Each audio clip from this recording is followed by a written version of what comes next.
I know there's things you cannot tell me.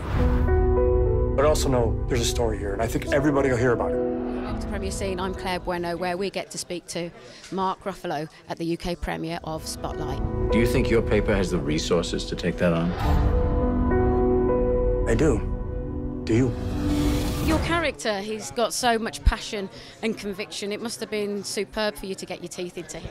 Yeah, it's a great part, and I do get to do some nice stuff in the movie. And I had Mike Rezendes guiding me through it, so it was such a good experience with the cast, Stanley Tucci and Michael Keaton and Rachel and Brian Darcy James and Slattery and Liev. Those are like my heroes. Those are the folks I run around New York with, and so just to be able to play in this world with them was such an important story was great. And you adapt a certain physicality, and I wondered, with regards to your technique, do you work on the inner self first before you then to work on the outer? It's sort of all is happening at once or at different times. Some things take precedent, you know. There's this motor in Mike that I thought was important to be able to express, you know. And I've been really interested in kind of the physical life of characters because it says so much about a person, you know. And with regards to, we know that pictures speak 1,000 words, but within here the dialogue where we're hearing words like grooming, and it's actually chilling, isn't it? It is so chilling on such a deep level, and the fact that conceivably this could have been going on for centuries is all the more outrageous. And really needed to be, you know, be told on the big screen. Really needed to be like taken out and have the spotlight put on it, you know. It's an illness in the church that really needs to be righted, you know. Yeah. The Boston priest molested kids in 6 different parishes over the last 30 years. The church found out about it and did nothing. We haven't committed any long-term investigative resources to the case. No, we haven't. And that's the kind of thing your team would do. Spotlight. Congratulations with this film. I mean, when you were first approached to make a film, or to have a film depicting your story, were you reticent? Because your truth is all what you're about, so I just wondered whether you may have been, you know, like I say, reticent with the responsibility of who's going to tell your story properly. Well, you know, it's a good question, and this was a roll of the dice. We did gamble, and I think we're incredibly fortunate that we gambled with a group of people that is phenomenally talented, and a group of people that was so committed to producing a work that was authentic and really in the spirit of what we did. You know, I didn't feel a lot of hesitation about it. I think some of my colleagues felt more hesitation than I did. But the 2 producers who initially approached us, Blythe Faust and Nicole Rockland, they pitched this as a story about the importance of investigative reporting at a time when journalism was being challenged financially. They seemed very sincere, very hardworking. They had some good credits. And I think we decided that it was a risk worth taking. And you've written books about the priesthood and what's happened. So this is obviously something that really changed your life when you were first presented with the story. Yeah, I think the story, of course, was much bigger than any of us anticipated. And just the stories for the Boston Globe took up 2 years of my life. All of us collectively wrote a book about it. I've contributed to a second book about it. So, and here we are right now.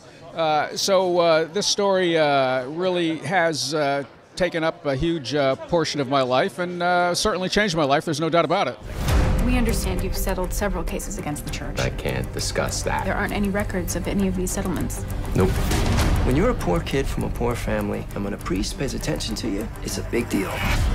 How do you say no to God? Now, this subject is even sensitive now. So back when you were first reporting on it, it must have been, well, it's mind-blowing how secret you must have to have been about it. Well, even at our newspaper, other than the 4 members of our team, there were only about 3 senior editors who knew what we were working on. And we kept it that secret so that when we broke our first story, the vast majority of our own employees did not know. Guys, listen, everybody's going to be interested in this. Obviously, the church will fight us very hard. I'm trying to get some background information. I don't want you recording this in any way, shape, or form. Nothing. Stanley, very pleased to meet you, Nice Claire. to meet you too. Hi, Claire. How are you? I'm very, very well, and all the better for speaking to you about this wonderful film. Yeah, it's a great film. It really is. I can imagine that once you started to, you opened up the script, you just couldn't stop turning the No, pages. I couldn't. It was beautifully written, and knowing Tom was going to direct it, that made it very easy. And your character's a no-nonsense type of person. And I felt very much an outsider. And I picked that up even just from the physicality of your role. And I just wondered what your technique was to bring that to the screen, please. Well, I just sort of looked at the way he moved. I was able to look at videos and things of him. So you just sort of look at that, and then you go from there. And ultimately, you just try to be truthful to who he is. As an actor, you study the human condition. Was there anything from reading and your research here that particularly shocked you, really? I think I have to say I wasn't shocked by what had happened. I was shocked at how many people were complicit in covering it up. Spotlight. Is this the tip line? You think he's got something? I want to keep digging. We need to focus on the institution. Show me that it came from the top down. They'll try to silence anyone who speaks out. You leave me alone, you hear me, goddammit? 6% act out sexually. 6% is 90. 90 priests. If there were 90 of these bastards, people would know. Maybe they do. Was there anything, because of the sensitive nature of the film, is there anything that you had to omit from it that you couldn't put in? No. Nothing we had to omit. Most of what we report on is on the record. Most of what we present is on the record, and this was not a film where you could pull any punches, and we thought if we did, we would be called to task. And much like the reporters, we felt like we had to get the story right, that if we left an opening, that it would diminish the power and impact of the film, and that's the last thing we wanted after spending so much time with these journalists, and possibly more importantly, many of the survivors of abuse. We've got two stories here. A story about degenerate clergy, and a story about a bunch of lawyers turning child abuse into a cottage industry. Which story do you want us to write? Because we're writing one of them. Thinking as well that there's probably plenty of material that was so sensitive you wouldn't have been able to print about it. I'm sorry, I didn't hear you. The material, some of the material that you would have uncovered would have been so sensitive you couldn't have gone to print with it.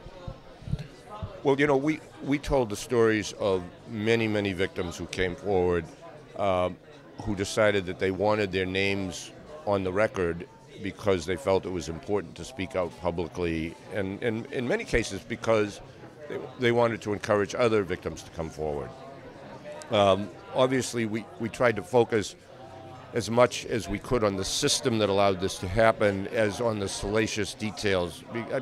You know, you had to remind people what the priests actually did. And sometimes we had to do that. But we tried to stay away from that detail as much as possible and focus on the system that allowed it to happen to so many hundreds and hundreds of kids. And everything that you do as newsmen is about telling the truth. So I would imagine that when people are going to adapt your story, that it's in the responsible hands to be able to tell the truth of your story properly. And that's what happened here. I mean, this is a film, it's a dramatization. I mean, if anybody were to say to you, this is exactly how I said this sentence in 2001, you'd know they were nuts. But thank you very much. So the story and the dialogue and the interactions and what we did is extraordinarily accurate, and we're very pleased with that. They control everything. This is not just Boston. It's the whole country. It's the whole world. They knew, and they let it happen. It could have been you. It could have been me. It could have been any of us.